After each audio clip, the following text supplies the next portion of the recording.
읽겠습니다. 요엘서 2장 28절부터 32절까지입니다. 제가 한 절 읽고 우리 성도님들이 한 절 읽으시겠습니다. 그런 다음에 내가 모든 사람에게 나의 영을 부어주겠다. 너희의 아들 딸은 예언을 하고 노인들은 꿈을 꾸고 젊은이들은 환상을 볼 것이다.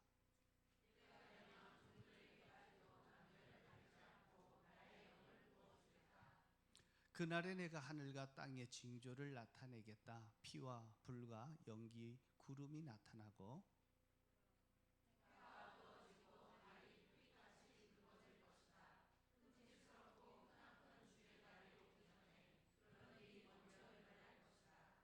다 같이 읽겠습니다. 그러나 주님의 이름을 불러 구원을 호소하는 사람은 다 구원을 받을 것이다. 시온산 예루살렘 안에서 피하나 살아남는 사람들이 있을 것이라고 주님께서 부르신 사람이 살아남을 사람이 있을 것. 주님께서 말씀하셨다. 아멘. 저는 이번에 수련회를 준비하면서 또 우리 성도들 또 특별히 우리 목자 목녀님들이 참 영혼을 사랑하는 그 모습들이 참 떠오르면서 하나님 앞에 이렇게 감사했습니다. 은혜로 교회 우리 목자 목녀님 성도님들은 참으로 귀하고 자랑스럽습니다. 하나님의 소원인 영혼 구원하여 제자 만드는 일에 온전히 집중하고 하나님의 꿈을 내 꿈으로 이렇게 삼고 살아내려고 참 몸부림치는 분들입니다. 주님을 알지 못하는 VIP를 또 목장에 초대해서 함께 아픔의 소리를 들어가며 또 기도하고 또 그들을 위해서 수고하기를 어떤 대가도 바라지 않고 한 영혼이 구원받기를 자신의 금쪽 같은 시간과 물질을 아낌없이 헌신하는 우리 성도님들이십니다. 한 영혼이 이렇게 돌아와서 세례를 받을 때 같은 목원이 아님에도 불구하고 저 기쁜 마음으로 선물을 준비해서 저 축하해 주는 그 모습을 볼 때 또 얼마나 가슴이 흐뭇한지 모릅니다. 정말 목회자로 이런 사랑과 헌신이 있는 우리 성도들과 함께 신앙생활을 하고 목회한다는 것이 저에게는 여간 행복이고 또 행운이 아닐 수 없습니다. 이 사실이 저에게는 큰 자부심이 되고 또 자랑이 되기도 합니다. 이런 기쁨과 또 감사가 있는 반면에 우리 성도님들을 보면서 제 마음에 무거운 고민과 또 아픔이 있기도 합니다. 그것은 다름이 아니라 성도들마다 깊은 아픔과 내 힘으로는 도저히 해결할 수 없는 큰 장벽과 또 무거운 짐들이 있음을 보기 때문에 그렇습니다. 평생 살아오면서 고생하며 살아왔던 인생의 흔적으로 이제는 건강이 다 망가져서 무릎이 아프고 몸이 아프지 않는 부분이 없어서 참 힘들어 하시는 분들을 볼 때마다 더 가슴이 미어지기도 합니다. 그럼에도 불구하고 아픈 몸을 견디고 주님을 섬기는 모습을 볼 때 또 얼마나 감격하는지 모르겠습니다. 더 열정적으로 주를 섬기고 싶지만 숨을 조여오는 재정적인 압박 때문에 온전히 주일도 섬기지 못해서 안타까워하는 또 우리 성도들의 모습도 보게 되어집니다. 또 한편은 정말 삶 속에서 열심히 우리 목자 목녀님들이 수고하고 애쓰고 있음에도 불구하고 중독에 어떻게 빠져서 계속해서 제자리 걸음을 하고 있는 변하지 않는 분들, 그 자리에 있는 분들을 보면 또 가슴이 막혀오는 것도 사실입니다. 신앙생활 하면서 가장 중요한 것이 관계라고 가르치고 배우고 있는데 우리 성도들 가정에 보면 관계에 금이 가고 갈등이 있고 그것이 하나 둘 쌓이고 쌓여서 이제는 신뢰가 되지 않아서 참 미래가 보이지 않아 늘 그것 때문에 속상해하고 마음 아파하는 이 가정들도 있는 것을 봅니다. 매번 이번이 마지막이라고 결심하지만 늘 처참하게 실패하는 중독의 문제 때문에 늘 제자리 걸음하고 있는 그러한 가정들을 볼 때 하나님 언제 이 가정에 변화를 주실 겁니까? 라고 합니다. 그렇습니다. 우리가 믿음으로 살기를 원하고 애를 씀에도 불구하고 우리 현실에 이러한 장벽들이 있습니다. 넘지 못하는 장벽이 있고, 건강에 문제가 있고, 재정에 문제가 있고, 관계 때문에 불행을 느끼며 사는 분들이 있고, 중독에서 헤어나오지 못한 채 살아가는 우리 성도들이 이 부분을 어떻게 해결해야 합니까? 라고 하는 고민을 하고 기도하고 있습니다. 어떻게 보면 우리의 삶의 문제를 해결하기를 원하는 것보다는 먼저 우리 안에 있는, 내 안에 있는 상처와 실패로 인해서 생겨났던 견고한 질들, 이런 부분들이 먼저 주님 앞에서 해결되어야 우리의 현실적인 환경의 문제들, 또 삶의 문제들이 해결되지 않을까 하는 생각을 해봅니다. 아무래도 이런 모습 속에서 내 삶에 변화가 있을까? 내 힘으로는 도저히 안 된다라고 하는 절망감 같은 마음도 드는 것도 사실입니다. 하지만 우리는 어떻게 보면 어렵고 힘든 가운데 어둠이 있는 그러한 삶의 현장에서 이제는 소망의 노래를 부를 수 있는 그러한 은혜가 넘쳐났으면 좋겠습니다. 이번 정교인 수련회는 우리 성도들에게 주어진 최고의 축복입니다. 우리 힘으로 타개할 수 없고 넘지 못할 우리의 영적 장애물들이, 그리고 나를 가로막고 있었던 큰 어떤 산들이 무너지는 역사들이 있을 것입니다. 우리 인생에 새로운 전환점이 이루어져서 정말 수련회를 통해서 내 삶에 이런 새로운 변화가 생겼다라고 하는 간증들이 저는 있어지기를 간절히 기도하고 준비하고 있습니다. 그것이 이제 일주일 앞으로 다가오게 되었습니다.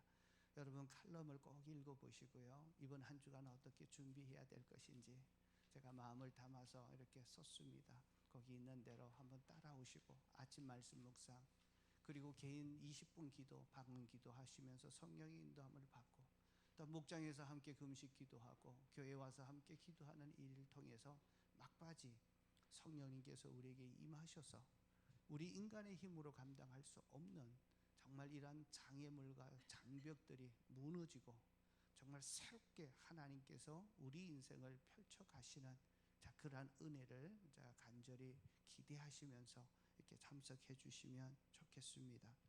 오늘 저는 요엘이라고 하는 선지자의 이 부분을 좀 드러내려고 합니다. 요엘이라고 하면 성경 중에 요엘이 있는지 없는지 모르는 분들도 계실 겁니다. 요엘 이름을 처음 들어보셨을 겁니다. 옆에서 좀 도와주셔서 좀 이렇게 묵음으로 좀 해주셔도 되겠습니다. 괜찮습니다. 자, 해주시고. 요엘은요. 요엘은 이름이 요엘입니다. 제가 이제 성탄절이 되면 저를 보고 사람들이 노엘이라고 이렇게 부릅니다. 그러면 처음에는 싫었는데 이제 노엘이라는 말이 참 좋잖아요. 그래서 L자가 들어가면 하나님이 들어갑니다. 요엘은 뭐냐면 여호와는 하나님이시다라고 하는 뜻입니다. 그래서 요엘은 그 이름 뜻이 하나님이심을 드러내는 그 이름입니다. 그래서 오늘 제목이 뭐냐면 소망을 노래하는 요엘입니다. 정말 힘들고 어려웠던 가운데 소망을 얘기하고 하나님에게 진정한 소망이 있음을 얘기했던 그 얘기를 시작하려고 합니다. 오늘 2절을 한번 보겠습니다. 2절에 보면 이렇게 시작합니다. 다 같이 읽습니다. 나이가 많은 사람들아 들으라. 유다 땅에 사는 사람들아 모두 귀를 기울여라. 너희가 살고 있는 지금이나 너희 조상이 살고 있는 지난날이 이런 일이 이런 일이 일어난 적이 있느냐. 요엘이 활동했던 그 시기는 정말 비참한 현실이었습니다. 그래서 너가 한번 돌아봐라. 너가 지금까지 살면서 너희 조상들이 살았던 삶 가운데서 이러한 정말 비참한 현실이 있었던 때가 있었느냐라고 물으면서 시작하고 있습니다. 요엘이 활동하던 그 시기는 희망의 빛이라고는 한 줄기도 찾아볼 수 없을 만큼 캄캄했고 절망적인 상황이었습니다. 4절에 보면 그것이 나타나는데요. 풀무치, 메뚜기, 누리, 황충이라고 하는 메뚜기 떼가 침몰함으로 인해서 그 있었던 모든 초원을 다 갉아먹고 말았습니다. 어느 정도였나 하면 12절에 보면 메뚜기 떼가 포도나무, 무화과나무 껍질까지 다 벗겨서 하얗게 말라버렸다라고 되어 있습니다. 그래서 하얗게 다 말라버립니다. 여기서 나타나는 석류나무, 그리고 종려나무, 사과나무, 올리브나무, 이스라엘에서 자라나는 과일들입니다. 이 과일들은 그들에게 기쁨이었고, 과일은 그들의 삶의 풍족함을 나타내는 것이었습니다. 다시 말해 메뚜기 떼가 출몰함으로 인해서 환경적인 재앙을 당한 거죠. 먹는 이렇게 과일들이 없어진 것입니다. 기쁨이 사라진 겁니다. 뿐만 아니라 밭의 씨앗은 17절 18절을 한번 보시면요, 씨앗은 흙덩이 속에서 모두 말라 죽고, 광마다 텅텅 비었고 창고는 비었다는 겁니다. 가물어서 거두어 드릴 곡식은 없어서 창고는 폐허가 된다. 18절에 보면 풀밭이 없어 가축들은 울부짖고 소떼가 정신없이 헤매고 양떼들도 괴로워한다. 짐승이 괴로워한다. 참 먹을 것이 없어서 짐승들조차 정말 몸부림치고 있고 비참해하는 이 모습들을 실제로 보여주고 있습니다. 그리고 나서 보면 또 풀볕 더위에 시내까지 마르고 이제 광야의 초원조차 이제 다 타버렸다라고 소개합니다. 얼마나 가물었던지 이제는 먹을 곡식들이 없는 겁니다. 환경적으로, 그리고 재정적으로, 경제적으로 아주 채차 비참한 상태에 들어간 것을 얘기합니다. 그리고 더 이게 끔찍한 일은 13절입니다. 13절을 한번 보시면 다 같이 읽겠습니다. 제사장들아 굵은 베옷을 입고 슬피 울어라. 제단 앞에서는 섬기는 자들아 통곡하여라. 하나님을 섬기는 제사장들아 굵은 베옷을 입고 성전으로 가서 밤을 지새워 통곡하여라. 너희가 날마다 아침 저녁으로 하나님의 성전에서 바칠 곡식 제물과 부어드릴 제물이 떨어졌다. 그래서 이제는 제사가 끊어진 겁니다. 다시 말해서 예배가 망가지고 만 것입니다. 사람들이 너무 이렇게 사는 부분에, 먹고 사는 부분에 너무 힘들어서 하나님께 드림이 없어지고, 그래서 예배가 무너진 것이 영적인 초토화로 이루어지고 있다라고 요일은 얘기하고 이런 부분입니다. 예배는 우리 예수님을 믿는 이스라엘 공동체에 하나님을 예배하는 자로서, 예배한다는 것은 내가 하나님을 섬기고 있는 믿음의 사람의 정체감입니다. 예배가 무너졌다는 것은 그 정체감대로 살지 못하고 있다라고 하는 모습을 보여줍니다. 그래서 요일은 육신의 고통, 재정의 압박, 그리고 무너진 관계, 중독의 장벽 앞에서 어찌할 줄 몰라서 예배가 망가지고 예배의 기쁨이 없고, 예배를 통해서 다시 한번 하나님의 음성이 들려지면서 새로운 출발을 하지 못하는 이 시대 우리의 모습과도 닮지 않았나 하는 생각을 해봅니다. 사랑하는 성도 여러분, 정말 요엘이 있었던 그 시대, 철저하게 무너지고 삶도 무너지고 예배도 무너진 그곳에 정말 소망이 있을까요? 그러한 삶이 변화될 수 있을까요? 인간으로서는 아무것도 할 수 없는 그 삶 속에서 정말 변화가 일어날까라고 하는 것입니다. 오늘 요엘 선지자는 얘기합니다.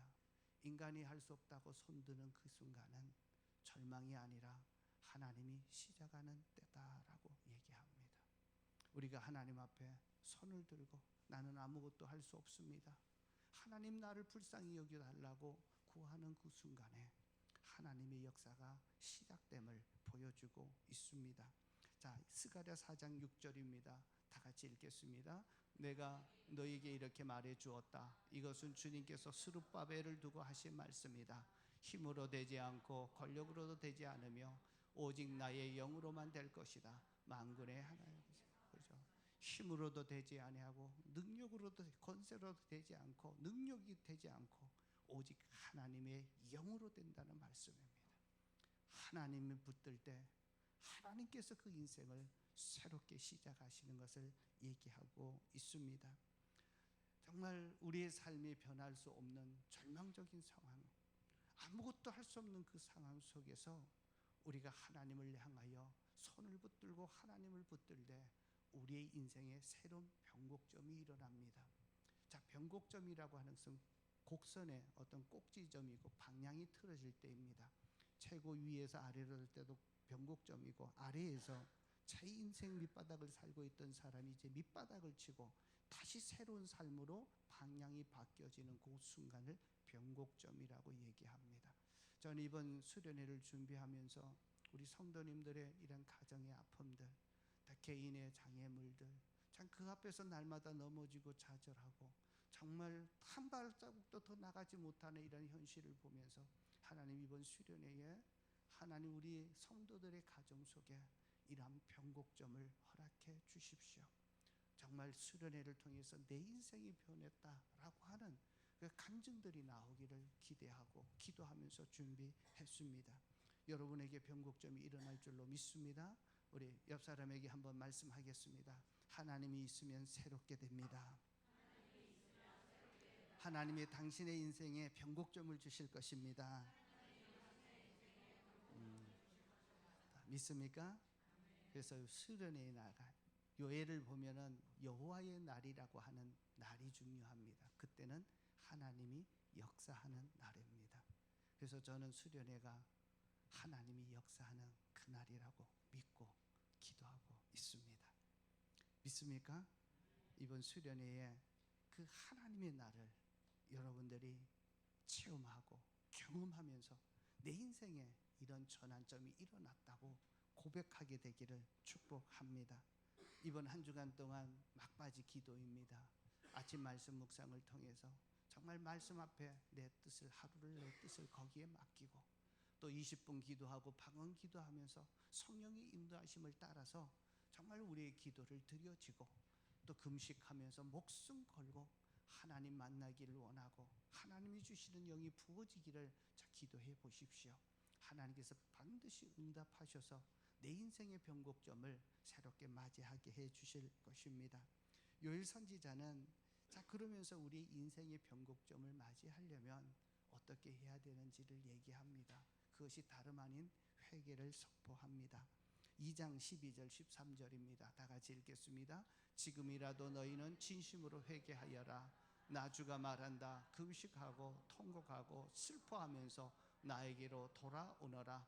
옷을 찢지 말고 마음을 찢어라. 주 너희 하나님께로 돌아오너라.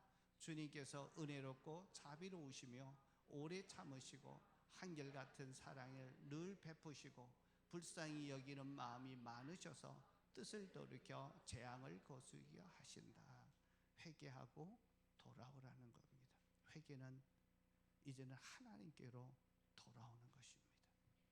그럴 때 하나님이 재앙을 내리겠다고 하셨던 그 재앙을 뜻을 돌이켜서 이제 새로운 길을 주시겠다라고 하는 약속입니다. 여기서 보면 회개하라는 것입니다. 자, 12절에 보면 지금이라도 너희는 전심으로 회개하여라. 지금이라도 라고 얘기합니다. 자, 이전에 2장 1절부터 11절까지는요 메뚜기 떼로 고통당하고 있었던 이스라엘 백성들에게 이번엔 메뚜기 떼보다 더 무서운 이제 강한 군대를 보낼 거다 얘기합니다. 그것이 아시리아가 될 수 있고 바벨론이 되고 나중에 알렉산더가 되고 그리고 로마가 되기도 했습니다. 자, 이 부분에 전쟁이 일어나서 이제는 메뚜기 떼가 황폐하게 만들고 이 땅에 고통을 주었던 것보다 더 크게 될 것이다 라고 말씀합니다. 지금 우리는 전쟁을 직접 겪지 않는 세대에 많은 분들이 살고 있습니다. 전쟁이 얼마나 무서운지는 모르겠지만 우리가 그래도 요즘 중동에서 일어나고 있는 전쟁을 보면서 초토화되고 모든 것이 무너지는 것을 보면서 이것은 메뚜기 떼와는 비교할 수 없는 엄청난 재앙이 있을 것을, 심판이 있을 것을 말씀을 하셨습니다. 하나님께서 그런 부분들을 심판하시고 재앙을 주실 것을 얘기했던 것은 하나님의 본심이 아니라는 것을 압니다. 이런 것 가운데 내가 아무것도 할 수 없다고 느끼고 빨리 돌이켜서 하나님께로 돌아오라고 하는 하나님의 마음입니다. 오늘 거기에 보면 은혜로우시고 자비로우시고 오래 참으시고 한결같은 사랑과 긍휼히 여기시는 마음들이 있다라고 하는 것을 통해서 뜻을 돌이켜 재앙을 거두신다 말씀하십니다. 어디서 많이 본 구절 같지 않습니까?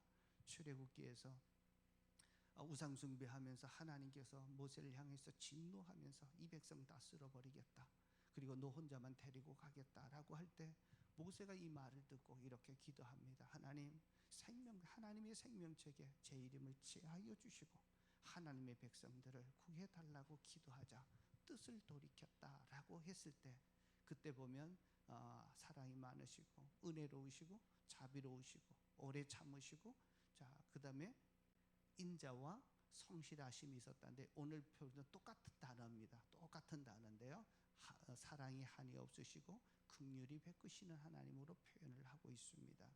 자, 이 하나님은 어떤 분이시냐면 우리에게 벌을 주는 것이 목적이 아니라 우리가 돌이켜서 새롭게 시작할 수 있도록 우리를 초대하시는 사랑의 하나님이십니다. 이것을 헤세드라고 부릅니다. 참 하나님의 사랑, 끝까지 포기하지 않는 사랑, 그것은 긍휼히 여기는, 불쌍히 여기는 하나님의 마음입니다. 이러한 정말 처참한 상황 속에서 하나님이 다시 초대하실 때 우리가 거기 믿음으로 반응하는 것이 회개입니다. 회개는 우리가 억지로 짜내서 하는 것이 아니라 하나님의 그 성품 안에 하나님이 나를 부르시는 그 부름 앞에 믿음으로 나아가는 것이 회개입니다. 그래서 회개할 때 요엘은 두 가지를 요구합니다. 첫 번째는 개인적인 회개입니다. 그리고 두 번째는 공동체 회개입니다. 개인의 회개는요, 옷이 아니라 마음을 찢으라라고 얘기합니다. 그 당시 사람들은 슬픈 일을 당하거나 정말 힘든 일을 당할 때 옷을 찢으면서 그 슬픔을 표현했습니다. 그래서 사람들은 옷은 찢으면서 자기 마음을 찢지 않습니다.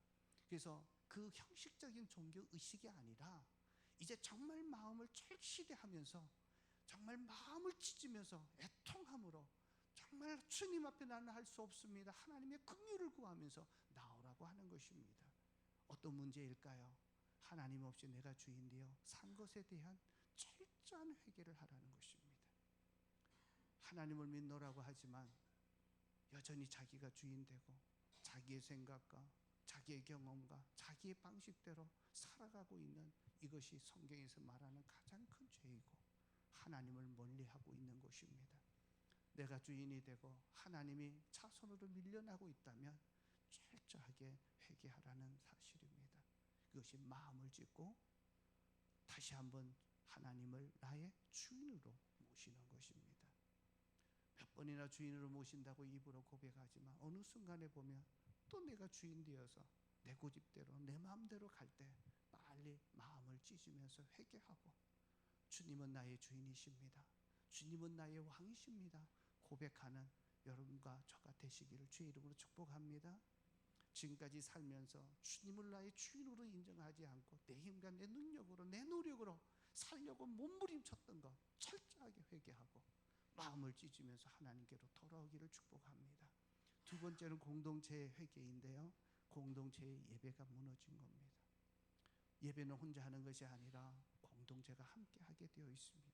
그래서 예배를 드린다는 것은 내가 하나님의 백성이라고 하는 정체성입니다. 예배가 무너진다는 것은 내가 하나님의 백성으로서의 정체성을 잃어버리고 다른 것에 정신이 팔려서 산다는 것을 얘기합니다. 예배는 드리고 있지만 마음에 딴 곳에 가는 것이 아니라 오직 하나님만을 생각하고 그분을 높여드리고 정말 그분에게 믿음으로 나오는 이 예배가 살아나기를 축복합니다.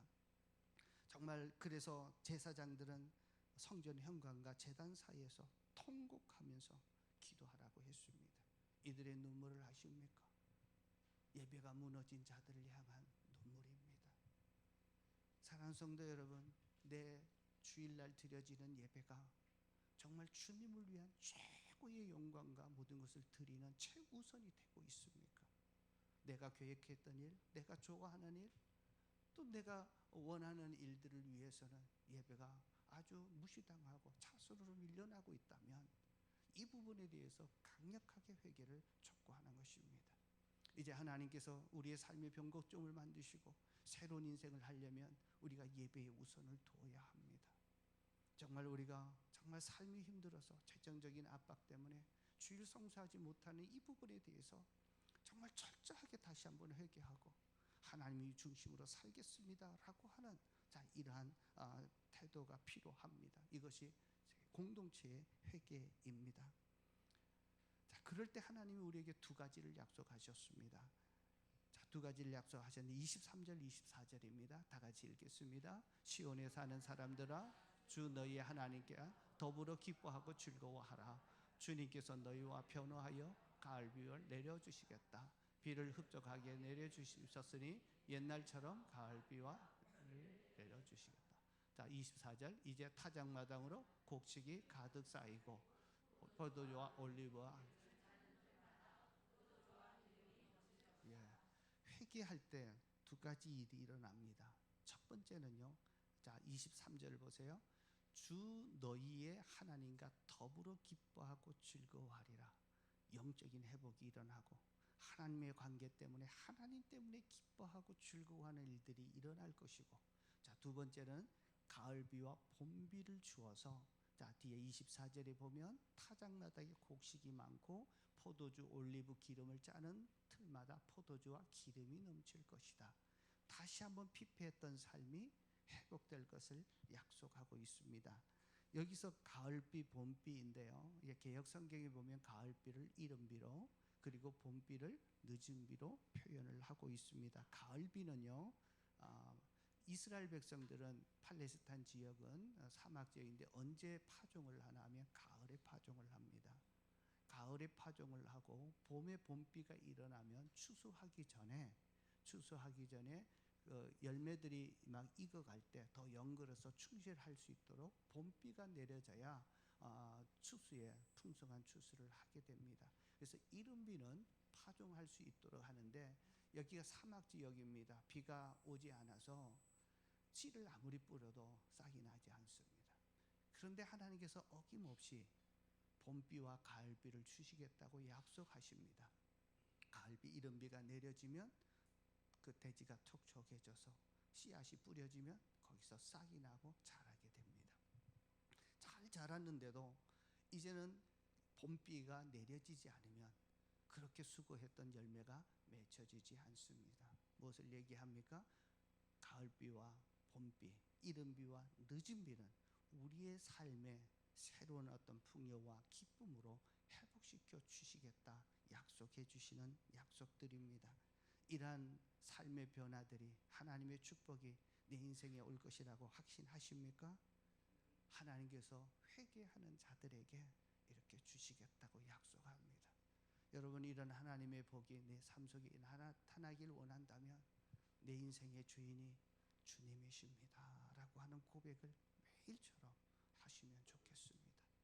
그리고 주일 예배를 내 삶에 최우선 두셔서 하나님이 주시는 정말 기뻐하는, 하나님으로 인해서 기뻐하는 우리의 영적인 회복이 일어나서 기쁨과 감격 속에 우리의 삶을 회복시키시는 하나님의 축복을 다 경험하시기를 축복합니다.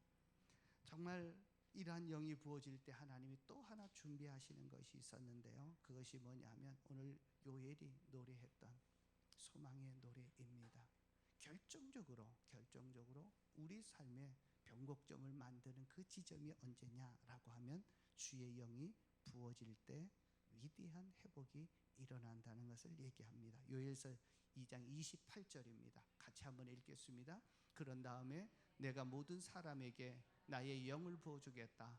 너희의 아들 딸들은 예언을 하고 노인들은 꿈을 꾸고 젊은이들은 환상을 보게 될 것이다. 자, 모든 사람에게 나의 영을 부어주겠다. 여기서 모든 사람은요, 그 히브리 성경의 원어로 하면 모든 육체를 뜻합니다.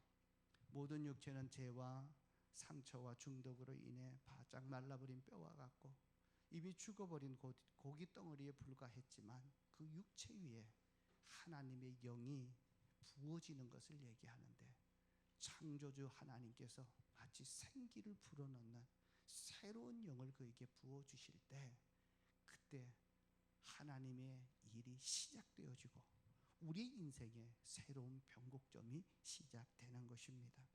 새로운 창조적인 생기를 불어넣어 주시겠다, 영을 주시겠다고 하는 폭발적인 선언을 하십니다.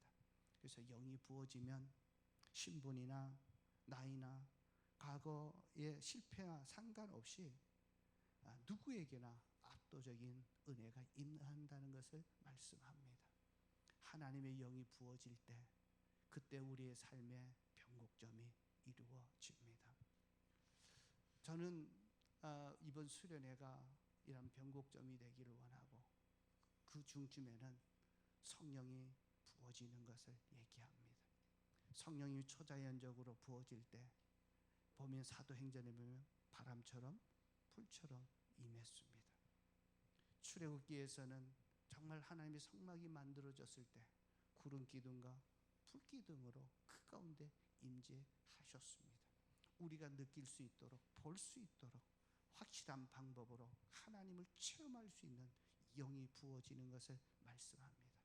그러면은 젊은이들이, 어린아이들이 예언을 하고, 젊은이들, 노인들이 꿈을 꾸고, 젊은이들이 환상을 보면서 이제는 나 중심이 아니라 하나님의 꿈이 내 꿈이 되어지고, 하나님의 비전이 내 비전이 되어지고, 이제 하나님이 하시는 일을 말하기 시작하면서 하나님을 증거하는 그러한 위대한 삶으로 바뀌게 된다는 것을 말씀해 주고 있습니다.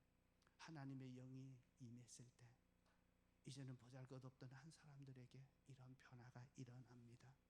자, 우리나라는 예수님을 믿은 지 참 감사하게도 선교사들의 희생과 노력이 있었습니다. 참 수많은 선교사들이 우리 1885년부터 찾기 시작을 해서 1900년 초 정말 이 조선을 위해서 애썼던 많은 선교사들이 있습니다. 그 중에 한 분을 소개하려고 합니다. 1907년에 영적으로 가난하고 아무런 소망이 보이지 않았던 조선 땅에 24세의 어린 나이에 선교사가 찾아옵니다. 여성 선교사가 찾아오는데 이름이 루비 캔드릭입니다. 자, 잊지 마시오. 루비입니다. 루비 캔드릭. 정말 보배 같은 우리 선교사님이 우리 한국 땅을 밟게 됩니다. 그리고 아버지 어머니에게 마지막 편지를 보냅니다. 자, 오늘 여기 보여지는 우리 젊은 이렇게 미국 텍사스에서 온 24세의 나이로 조선 땅을 밟게 됩니다. 그래서 어머니에게, 아버지에게 편지를 보내는데 마지막 편지가 남아 있습니다. 제가 한번 읽어드리겠습니다. 사랑하는 아버지, 어머니, 이곳 조선 땅은 참으로 아름다운 곳입니다. 모두들 하나님을 아는 지식으로 자라가고 있으며, 제가 본 것 중에 가장 다행스러운 것은 복음이 조선 사람들의 마음속에 매우 빠르게 들어가고 있다는 사실입니다. 하지만 한편으로는 박해가 시작되고 있습니다. 그들은 기독교를 인정하지 않으려 합니다. 선교사들이 죽임을 당하고 있다는 소식도 들려옵니다. 아마 이 편지가 마지막이 될지도 모르겠습니다. 어머니, 아버지, 만약 내게 줄 수 있는 1000개의 생명이 있다면 나는 그 생명 모두를 조선을 위해 바치겠습니다.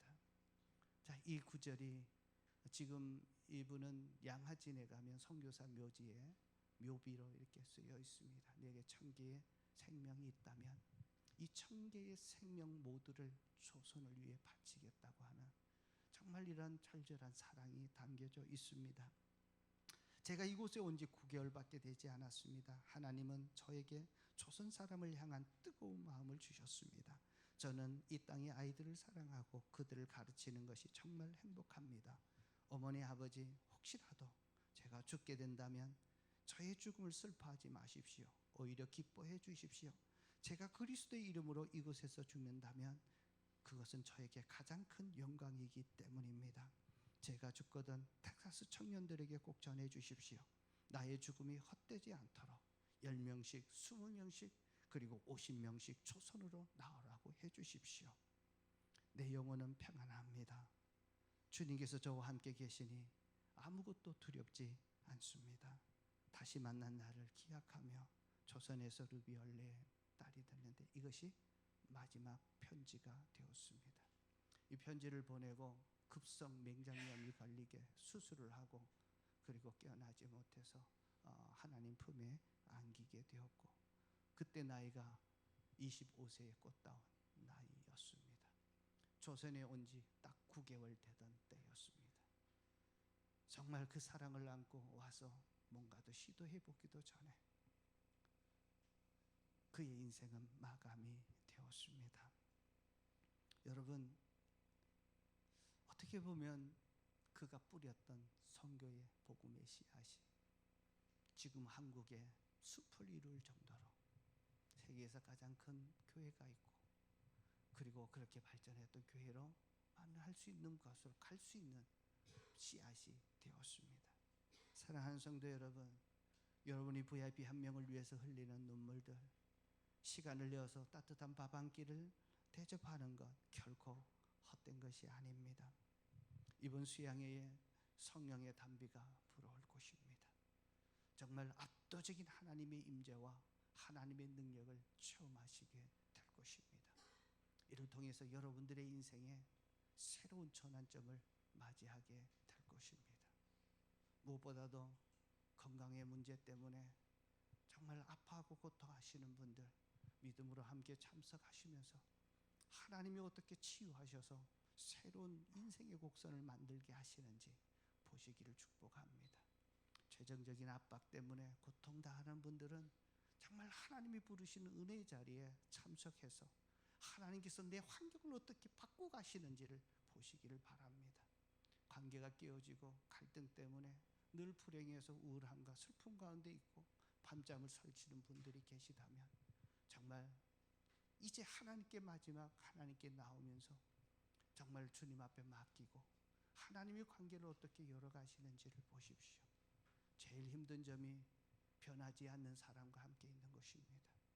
바뀌지 않는 사람을 보면서 정말 계속해서 실망할 수밖에 없습니다. 그러나 살아계신 하나님, 창조적인 영을 우리에게 부어주시고 생기를 넣어주시는 그 하나님만이 우리의 인생을 새롭게 시작하게 되어집니다. 여러분, 중독 때문에 매번 결심하지만 매번 실패하는 그 실패 때문에 늘 제자리 걸음을 잇고 더 이상 벗어나지 못하는 그러한 답답한 삶을 살고 있는 그러한 중독의 문제가 있다면 여러분 하나님 앞에 한번 나오십시오. 성령이 임할 때 변하게 됩니다. 내 힘이 아니라 하나님의 능력으로 바뀌어지는 역사들이 일어나게 될 것입니다. 성령이 임하면 이스라엘 백성들의 변화가 있었고 오순절 다락방에 수많은 영혼들이 일어납니다. 가장 중요한 것은 정말 그들의 인생이 이제는 나를 위한 것이 아니라 영혼을 구원하고 하나님의 꿈이 내 꿈이 되도록 자기 인생을 온전히 투자하는 영광스러운 삶으로 바뀌게 된다라고 하는 사실입니다. 이제 하나님께서 정말 이번 수련을 통해서 정말 한 성령을 받았던 한 사람을 통해 참 놀라운 변화가 일어나듯이 그러한 역사들이 일어날 거라고 믿습니다. 정말 처참했던 환경 가운데 더 이상 정말 절망하고 소망을 부를 수 없던 그곳에 하나님이시면 된다, 하나님의 영을 부어주신다고 강력하게 외쳤던 요엘의 선포가 여러분들의 선포가 되기를 축복합니다. 정말 하나님 주셨던 그 사랑을 안고 정말 우리가 보면 2000년 전에 1140년 전에 이 땅에 오사 다시 한번 우리의 복음을 전했던 루비 캔들릭의 이런 그 씨앗이 또 우리나라를 살렸듯이 여러분도 그러한 삶을 살게 하실 거라고 믿습니다. 이제 소망의 노래를 부르는 요엘의 시대는 우리들에게 주어졌습니다. 정말 절망 가운데 아파하고 있는 사람들에게 소망의 노래를 부르는 이 시대 요엘이 되기를 축복합니다. 우리 옆 사람에게 한번 축복하겠습니다. 당신이 이 시대 요엘이 되십시오. 자, 예, 요엘이 되십시오. 예, 제 이름을 부르는 것 같습니다. 자, 요엘은 이렇게 선포합니다. 32절입니다. 우리 같이 한번 읽겠습니다. 그러나 주님의 이름을 불러 구원을 호소하는 사람은 다 구원을 받을 것입니다. 시온산 곧 예루살렘 안에서 피하여 살아남는 사람들이 있을 것이라고, 주님이라고 부르신 사람이 살아남을 것이라고 주님께서 말씀하셔요. 예수의 이름을 부르는 사람들이 예루살렘 안에서 고난에서 피하여 살아날 것이고, 주님의 이름을 부르는 사람들이 살아남을 것이라고 외치고 있습니다. 내 힘과 내 능력이 아니라 하나님의 이름을 부르고 하나님을 믿고 하나님 앞에 나오는 자들을 하나님이 보호하시고 살려주시고 그 인생을 새롭게 하신다는 것입니다. 누구든지 주의 이름을 부르는 자들이 구원을 얻으리라. 예수의 이름을 부르는 자들이 구원을 얻게 될 것입니다. 사랑하는 성도 여러분, 이제 우리는 어둠 속에 앉아 탄식하는 자가 아니라 잿더미 속에서도 하나님의 부흥을 기대하며 소망의 노래를 부를 수 있는 이 시대 요엘이 되기를 축복합니다. 젊은 나이에 이 꿈을 발견하고 하나님의 소원에 인생을 바쳤던 루비 캔더릭처럼 이제 다른 사람을 살리는, 영혼을 구원하고 주의 이름을 부르게 하는 일에 크게 쓰임받는 영광스러운 일꾼 되시기를 축복합니다. 이를 위해서 제가 3가지 결단했으면 좋겠습니다. 첫 번째는 마음을 짓고 회개하십시다. 알량한 내 지혜, 내 경험, 내 힘으로 살려고 했던 것 다 내려놓고 예수 그리스도를 주인으로 영접하십시다. 주인으로 인정하십시다. 그리고 아침마다 일어나면서 오늘도 주님이 내 인생의 주인입니다 라고 고백하고, 살다가 잊어버리면 회개하고 주님은 나의 왕이십니다, 내 주인입니다 또 고백하면서 주님이 내 인생의 주인 되셨음을 자꾸 나타내십시다. 두 번째는 예배를 회복하는 것입니다. 내 삶에 예배가 무너진다는 것은 하나님을 믿는 자녀로서의 정체감을 잃고 사는 것입니다. 내가 예수 믿는 사람이라면 예배가 회복되어야 되고 지속되어야 되고, 그 예배를 통해서 우리의 영이 살아나고 하나님의 은혜와 사랑이 부어지기 때문에 그렇습니다. 예배를 세울 수 있기를 주의 이름으로 축복합니다. 3번째, 포기하지 말고 VIP를 은혜의 자리로 인도하는 것입니다. 누구든지 주의 이름을 부르는 자들에게 다 구원을 받으리라 약속했던 것처럼 이제 예수님의 이름을 부를 수 있도록 우리 VIP를 목장으로 초대하고 예수 영접 모임으로 초대하고 또 우리 수련회로 초대해서 그 영혼들이 정말 주님의 이름을 부르는 그 영광을 보기를 소망합니다. 우리가 소망의 노래를 부르며 성령님을 갈망할 때 여러분을 짓눌렸던 질병, 재정의 결박, 중독의 사슬, 상처 입은 관계들 예수의 이름으로 완전히 끊어지게 되는 것을 경험하게 되실 것입니다. 이제 주의 이름을 부르는 자들에게 구원받고 한 영혼이 주님께 돌아오는 하나님의 위대한 꿈이 우리 성남은혜로 교회를 통해 찬란하게 성취될 것입니다. 자, 이 시대 요엘 선지자처럼 그리고 루비 캔더릭처럼 희망이 보이지 않는 암울한 시대에 소망의 노래를 부르는 저와 여러분들이 되기를 주의 이름으로 축복합니다. 다 같이 한번 눈을 감겠습니다. 오늘 요일을 통해서 소망의 노래를 불러 하나님만이 우리의 소망이심을 알았습니다. 정말 내가 주님을 주인으로 모시지 않고 예배가 뭉거진 부분들이 있다면 이 시간 회개하고 하나님 내가 주 되심을 인정하겠습니다. 그리고 예배를 회복하겠습니다. 영혼 구원에 내 모든 것을 드리겠습니다. 정말 이런 소망의 노래를 부를 수 있기를 축복합니다. 자, 이 시간 이 말씀 가지고 하나님 나도 한 영혼을 구원하는 하나님의 꿈을 이루어드리고 하나님의 비전을 이루어드리는 위대한 인생으로 살게 해주시고 내 인생의 변곡점을 맞이하게 해달라고 다 같이 한 목소리로 기도하겠습니다.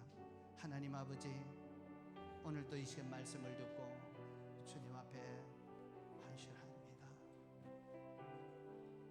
하나님의 피폐하고 메뚜기 떼로 온 산초초원이 폐허가 되고 하나님의 더 큰 전쟁의 소리가 들려온다는 진노가 있었지만 이제 마음을 짓고 회개하고 예배의 자리를 다시 우선하겠다고 회개할 때 하나님께서 우리의 삶을 회복시키시고 하나님과의 관계 속에서 기쁨과 생명이 주고받아지는 영적인 회복이 일어나고 삶의 회복까지 이루어 주시겠다 말씀하시고, 그런 우리를 통해서 다시 한번 하나님의 꿈을 이루는 자들로 사용해 주신다고 하시오니 하나님의 그 말씀이 내게 이루어지게 하시고 우리 은혜로 교회에 그대로 이루어지게 하옵소서. 예수님의 이름으로 기도하옵나이다. 아멘. 우리 그 자리에 한번 일어나서 오소서 진리의 성령님, 이 땅 흔들고 임하소서. 우리가 성령님이 오심을 우리가 경험하고 그분을 맞이할 때 우리의 삶의 변곡점이 일어나게 될 겁니다. 우리의 손을 앞으로 내미시고 성령님을 갈망하면서 찬양합니다. 오소서 진리의 성령님, 이 땅 흔들고 임하소서. 이 땅 흔들고 임하소서. 거짓과 탐욕 제약에 무너진 거짓과 탐욕 죄악에 무너진 우리 가슴 정케하소서. 가슴 정케 하소서. 오소서 은혜의 성령님, 오소서 은혜의 성령님, 하늘 가르고 임하소서. 하늘 가르고 임하소서. 거룩한 불꽃 하늘로서 임하사 거룩한 불꽃 하늘로서 타오르게 하소서. 주 영광 위에 타오르게 하소서. 주 영광 위에 부흥의 불길 타오르게 하소서. 부흥의 불길 타오르게 하소서. 진리의 말씀 이 땅 새롭게 하소서. 은혜의 강물 흐르게 하소서. 은혜의 강물 흐르게 하소서. 성령의 바람 이 땅 가득 불어와. 성령의 바람 이 땅 가득 불어와.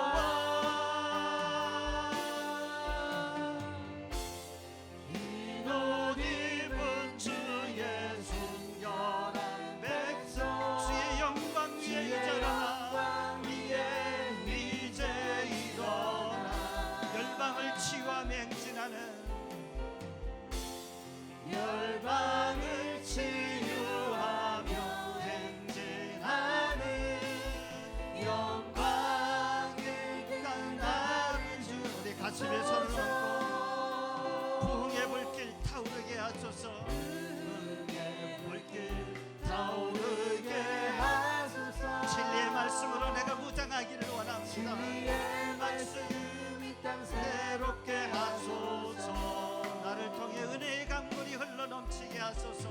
은혜의 강물 흐르게 하소서.